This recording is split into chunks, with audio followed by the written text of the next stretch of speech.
Welcome to O-Talkin' with Dave. Coming to you from his fortress in Sin City, where what happens in Vegas is talked about everywhere. Put your hands together for the pastor of positivity whose glass is always at least half full. Here's Dave. Hey, how we doing out there? I hope you are great. I am top shelf and ready to go. A little change of venue today. Thought I'd mix it up a bit. But I was in the middle of nowhere doing some hiking and fishing and quads and all sorts of stuff for the last few weeks. And it reminded me of my PAPO. You know who PAPO is. If you don't, he's in almost every one of these O-Talks. I'll tell you that.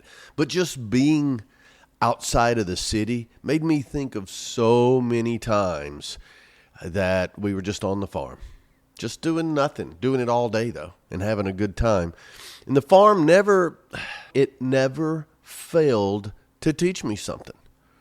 When I was little, I thought I was learning how to farm or hunt or fish or help Papo fix something, all of that.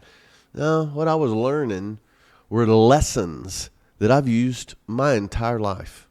Still do. And I forget about them. And so some of them came to my mind in the last few weeks, and I just wanted to share them with you.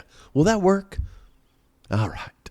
So Papo, I've told you a lot about him. This may be the first time you're hearing me talk about him if you're just starting to join. He was quiet. He wasn't a philosopher. He never wrote a book. He read some Louis L'Amour books before he'd go to bed at night. And he never gave speeches. I don't think I ever heard him quote any famous person, or his boots were work boots. They all saw the dirt. But what he did, he grew tobacco. He raised corn. He fixed tractors and repaired machines. He was a machinist, so he could build just about anything. He was always there for his neighbors. He was so funny, but not in a joke-telling way. He loved to laugh. He'll let you be funny. He did all that. And he never let you know he was worried. And he talked about serious things, but I don't think of him as a worrier, which is also great. Yeah. And somehow, without even trying, he taught me so many lessons, hundreds. And they come to me from time to time. And what amazes me now is that every conversation we had, it seemed about the farm or farming or the peace or just something about how great it was. It wasn't that big as far as farms go. He had a lot of wooded area and then farmland and a creek running through it. It's great. And then through the years, I have realized it was bigger than the farm. Life lessons. You can use analogies or whatever, recall an application. Yeah. So I'm just going to go over 5 today that hit me out of nowhere. So there was a time, it was in the spring, I'm 90% sure, that you put out corn or soybeans or whatever. Back in the day when he did that to make a living, it was critical. And so now it was less about a living and more, some extra money or grow corn to feed livestock or whatever. It wasn't a matter of life or death. But to some farmers it was. If you miss something in the process and your crops aren't what they need to be, that can hurt the family. But I remember this year I heard them talking about, someone said that some of the seed was bad. And they think they got some bad seed. They all bought their seed at the same spot usually. But nobody knew it for sure, and no one knew how widespread it was or how they were going to be affected. And then the more people talked, some of them thought, I can't risk this. They start looking at worst case scenario. And they would go find seed from somewhere else, and they would actually, once they've planted, they would till it under. And this is not that unusual. I even checked it out to make sure that I didn't hear all this wrong. And no, it's not unusual. A lot of times that's why you buy certified seed or something with the germination rates and all of these things. But these are farmers. These are farmers. And so some farmers immediately, I can't risk it. I plow it under and get some more seed. Others waited.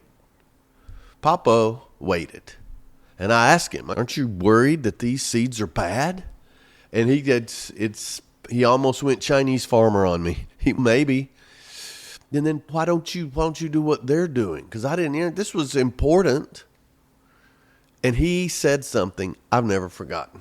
He said, sometimes you have to give the seed a chance to grow. I've never forgotten that. And I think he was talking about corn. I think he was talking about maybe soybeans. I'm pretty sure he was talking about people. This is a man who went to night school to become a machinist because he could tell long term he didn't know if he could raise a family with all his kids and his dad on a farmer's wage. So he went to work at Ford Motor Company for 36 years, then went back to the farm. Going back to the farm was his dream. Maybe dreams are part of giving seed a chance to grow. Could be businesses, friendships, marriage, children, ourselves. So many times I haven't been ready for something, but I tried to do it. And then I gave up and tried something else. Sometimes we panic too quickly. Sometimes we quit too early. Yeah. Sometimes you got to give seed a chance to grow. Yeah. Sometimes we're late to the game. So I thought about this and in true me fashion overanalyzed it, but I thought about that a lot. How many times I had been overlooked. Maybe it wasn't my time. A lot of people didn't give me a chance. And so some of the things I take from this simple statement that he made about seeds is not every slow start is a failed start. Sometimes the growth is not visible. Some of them would try to dig some of the seeds up to see, are they doing anything under there? Yeah. Roots come long before the leaves. Watermelons and pecans. Y'all know that story. But sometimes a slow start doesn't mean a false start. Another thing, fear often demands action when patience requires wisdom. Oh my, I don't have a lot of patience. Whew. I hope there's a lot of wisdom in a little patience because I don't have it, man. PAPO had it. To be a farmer, you have to have patience. You got to know when to pull the trigger as well. But doing something isn't always better than doing nothing. So some of you right now are thinking, well, David, you say do something, always do something. Action defeats worry. But yeah, that's true. However, what appears to be doing nothing is sometimes showing patience and waiting for the seed to grow, waiting for that spark, waiting for something to happen. But you're not waiting without a purpose. So fear makes us do things a lot of times when patience should win the day. Another thing, starting over, it has a cost. Think about all the different things. Now, for farmers to start over, it costs you a lot of time and effort and the cost of preparation and the seed and all that. So it has a cost. Every restart means giving up something. You're giving up everything that you've already invested so far. And sometimes the smarter decision is waiting another week, another day. Don't just sit there, but don't pull the trigger. Don't till it under. Don't give up. Don't quit. Sometimes you need to wait just a little longer. I had a friend was going to give up on his business.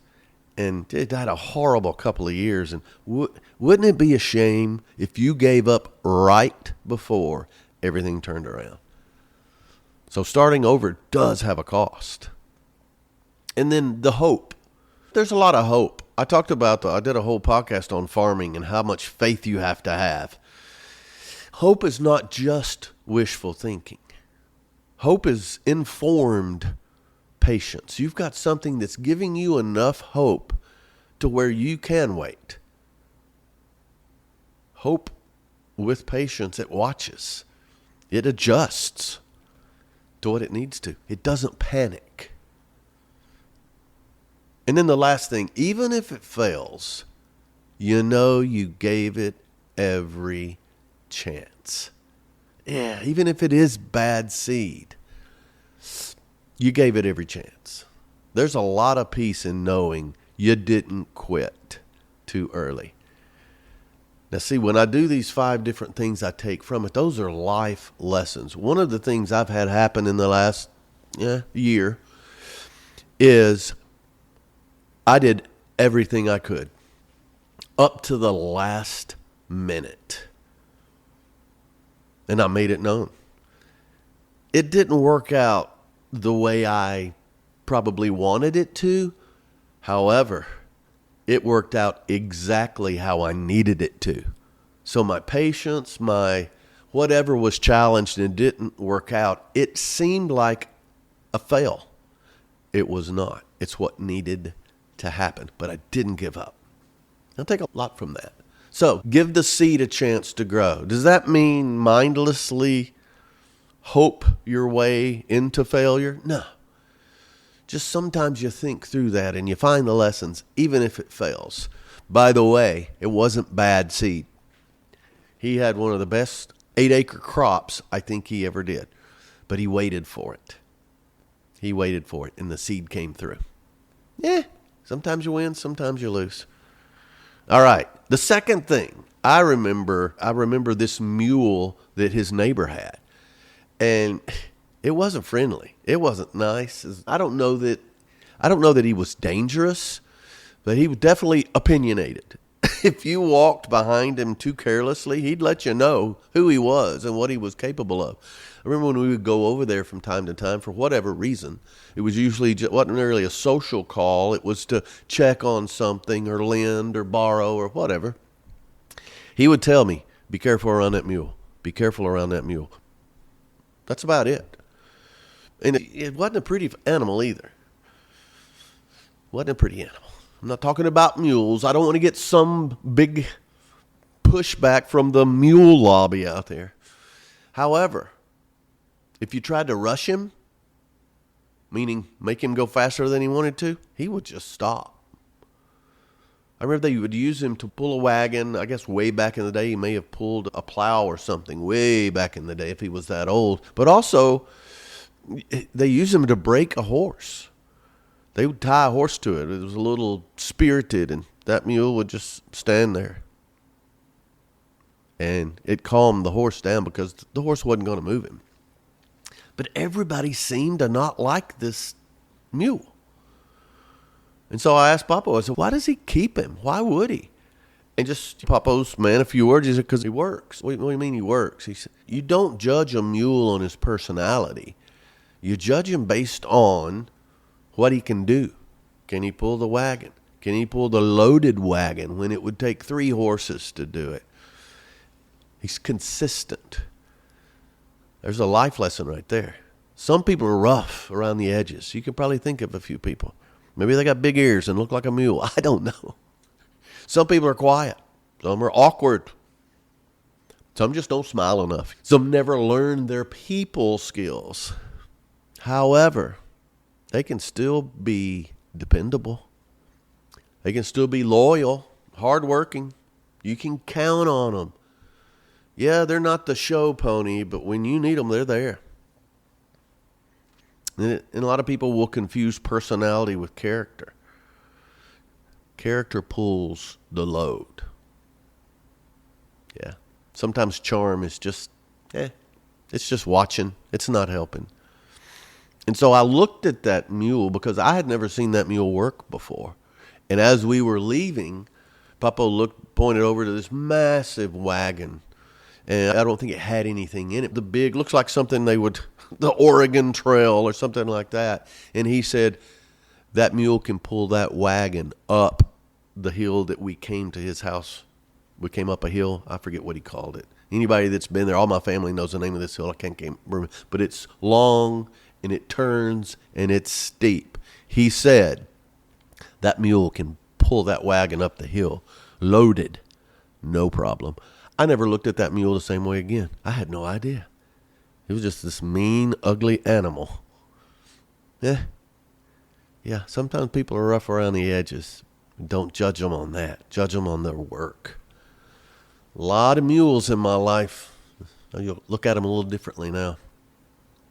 And then we would have, it's a small community. So the third thing that I thought about is you go to the barber shop and you hang out and the men are talking. Some of them are even getting their hair cut. You go to Elmer B's, which is a local general store. I think it had post office across the street, but there's not even a light in Melbourne, Kentucky, or there wasn't then. But you go around and you see it, you make small talk, and then you move on. And a lot of people, you can tell, they had it's not when I was there, but I remember the old party lines when people knows everybody, they know everybody's business.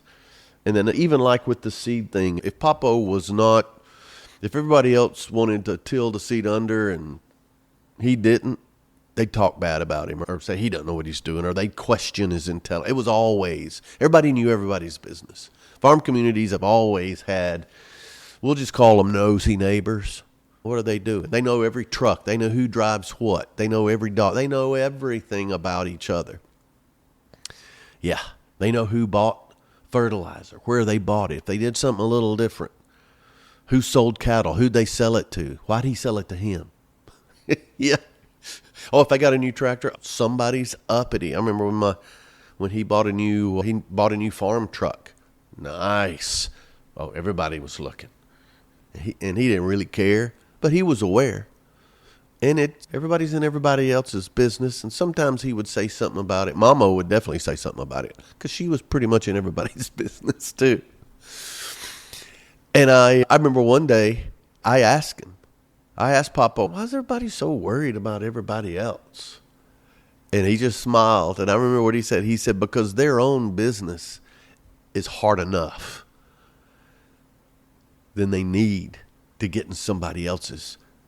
Somebody else needs to, he didn't say this. He just said that. Their own business is hard enough.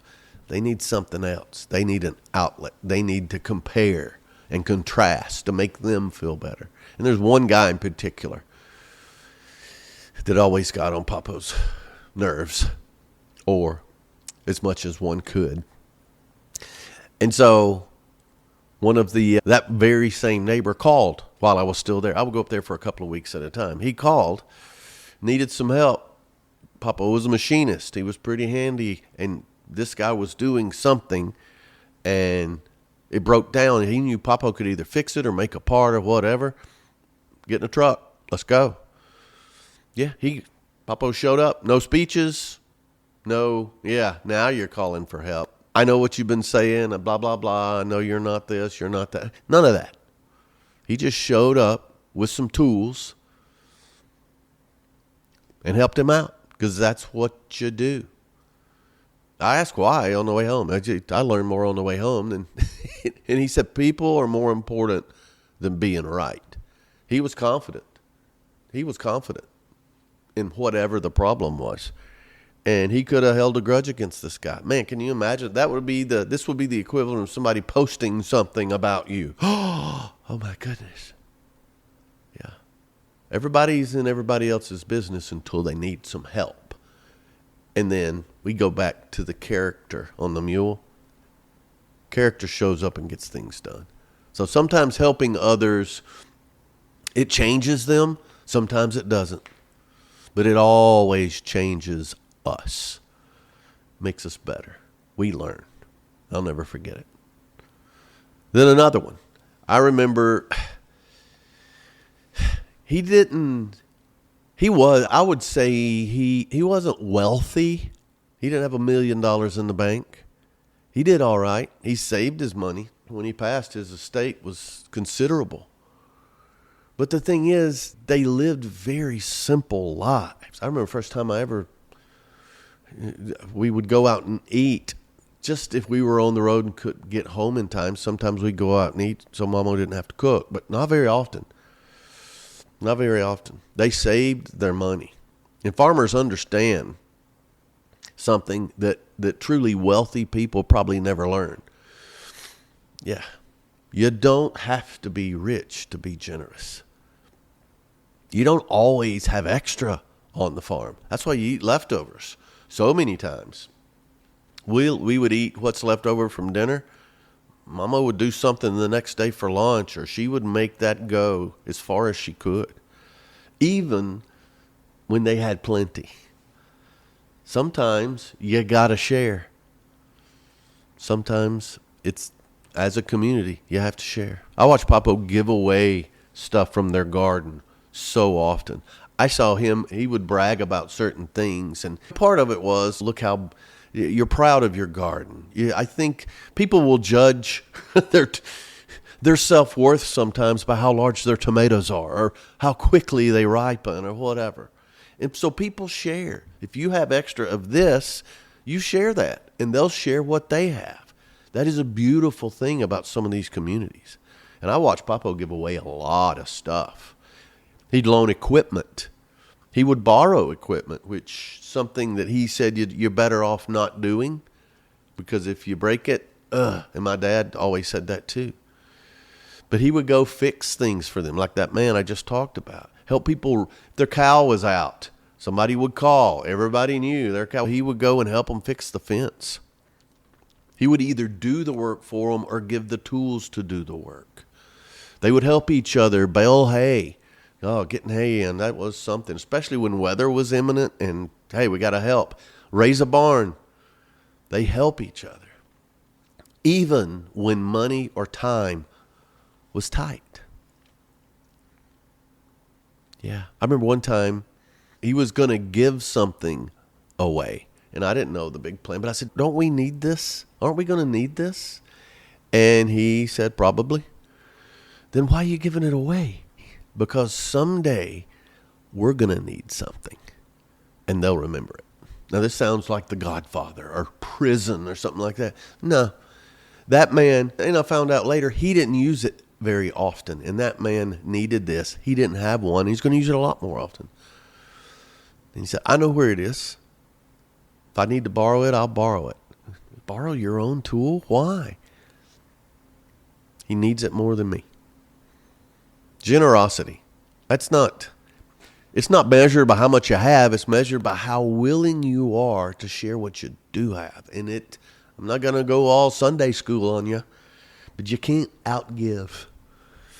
Sometimes the richest people I've ever known, they didn't have a lot of material things. But the poorest people with wisdom and the right kind of heart, that's the real wealth. They sleep good at night. They don't worry. And I learned that. I learned that from my mom as well. But I remember PAPO in those special situations. And then the last lesson I'll share with you that I thought of, there's hundreds. It's about beavers. I think of beavers because we used to have some fun with the beavers. I know what you're thinking, and no, these are really beavers. But every farm's got them. Either that, or maybe you got a weasel or coyote killing your chickens, raccoons or groundhogs, whatever you've got. There's something. Every year something shows up that was not invited. Or something starts chewing or digging or stealing or destroying. You can't spend your whole life being mad at them. No, beavers are just doing what beavers do. They build a dam and it floods your field, causes problems. Yeah, your job is not to complain. Your job is to solve that situation or that problem. PAPO didn't waste energy asking, why is this happening? I remember one time a weasel got in the hen house and killed all the chickens. No, he didn't ask why it was happening. It's just, what are you going to do about it? I've got OTAL coming up in a few days. Okay, now what? PAPO didn't dwell on it. He may warn somebody, hey, watch out, weasel got all my chickens. He didn't do it to complain. He did that to warn somebody. And then the Beavers. You're going to have them. It could be an unexpected bill. It could be difficult people you're forced to be around. Maybe a health scare, a divorce, setback in business, some kind of disappointment. Yeah, we didn't ask for this. All of us get them. But it's not, why is this happening to me? It's, all right, what am I going to do about it? Life's not measured by whether trouble comes or not. It's measured by how quickly we stop staring at the damage and start repairing the fence. Yeah. So many stories. And that one was one that's in the last few years, it's going to happen. And a lot of times it's several things at once. So it's not why. While you're doing the next thing, maybe you'll be enlightened a little. I don't know. Everybody's got beavers. The thing is, everyday life is the best teacher that I've got a college degree. I'm not that smart. I can prove it on paper that I'm educated. I know a lot of educated people, dumb as rock. But life is the best. Everyday life is the best teacher. PAPO never went to leadership conferences. He didn't. But he taught them. He taught them every day. He never studied psychology. Wow, he could read people. Yeah. I don't think he ever read a self-help book. I can't imagine that. Yet everyone around him was helped by him. Why? It's because life keeps teaching if we pay attention. Yep. So, several things. Why does life teach us so well, and lessons that if we're paying attention we could learn them? Lessons learned through experience last a lot longer than a PowerPoint or a lecture. You felt that one. That's experience, recall, and application. Ordinary moments, they remove your defenses too. Wisdom, when you're not being preached to or at, and you're just experiencing, wisdom kind of sneaks in you. It does. And it's great. Also, nature teaches timeless principles that don't change with trends. I could go back to the farm right now, and some things are exactly the same. Some things are more mature. Those pecans, they're still coming out every year. The creek is still in the same spot. It's consistent. Where big things, business trends, technology, it's all changing. But the old things are still surviving. And real problems produce practical answers. Usually the simplest is the best. Usually the hardest is the right one. Those are principles that still play today. And every single day offers another opportunity to be a little wiser than yesterday. What an opportunity. So how do you find them? How do you just... My grandfather, he passed decades ago. And these lessons I learned more than 50 years ago. All the way to 61 years ago, I can tell you that. And they're still true. So how do you find them? I just thought of some of these things. Where are they? They're everywhere. Some of the things you can do, you can uncover, but just ask why instead of what. Why do you think this happened? Why do you think, blah, blah, not when something happens to you. I'm not going back on what I said earlier, but your curiosity. Just ask about it. Like I asked about the mule, and I asked about lending tools, and I asked about all of these things. I wanted to know. They were lessons. I wanted to know more about it. The big thing is, PAPO didn't talk a lot. And when I was around him, I probably talked more than most people, asking questions. But one way to find these lessons in your everyday life is listen more than you speak. Especially to older people. Some of the best times in my life has been sitting around listening to older people tell stories, what they laugh about, what the lessons they've learned, what's important to them. It's important. And there are lessons in all of that. One thing, especially lately, watch nature. It's been solving problems longer than anybody we know. And it finds a way. Everything from birds, my goodness. The birds or just the animals running around. What are they doing? Watch before a storm. Watch before a snowstorm. Look how busy the squirrels are. Look how everybody is busy doing something, and they're preparing based on nature. Yeah. Another thing, at the end of the day, just ask, what was life trying to teach me today? What did I learn today? What's something new? What's a different way to look at something? What did I see for the 100th time? But today it was a little bit different. Yeah. And I think one of the biggest things, and I appreciate the kind words when people tell me this, but I think it's important to share your stories because the lesson becomes stronger when someone else learns from it too. I can tell the story about cats in the rafters and what I learned. I have heard so many lessons from that story that when someone heard it, they got something else out of it. Share your stories. People are listening and they need to hear it. So when you look back, I don't remember every acre PAPO planted. I don't remember how many tobacco sticks he used. You get them, you put them, you hang them. It's so much. It's a great process. I couldn't tell you the last year the creek flooded because of a beaver dam. Or how many bushels of corn the corn crib would hold. I don't remember any of that. But I remember his words and his reactions. Because they weren't really about farming. They were about faith and patience, people, and perspective. It's about living with your boots and your hands in the dirt and being grounded. We have podcasts. We have AI.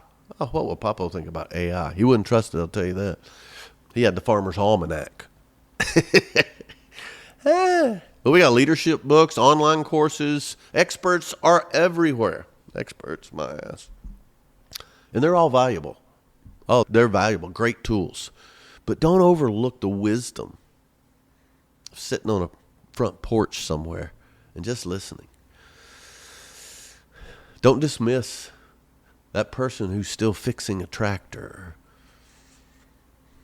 or grandma, mama canning tomatoes. You learn while you do it. Don't underestimate these people who are doing menial things. It could be a mechanic or a waitress or truck driver, Uber driver, the janitor at your school, or that neighbor he's lived through things Google can't even begin to explain. Because life whispers often the lessons you need to hear. Doesn't shout them always. And the best lesson rarely is taught in a classroom. That's why you're planting or raking or fixing something. Maybe mending a fence or sharing a meal, helping a neighbor out. I know this seems foreign. It's not. We can use it to today's vernacular. You can still do all of these things. Yeah.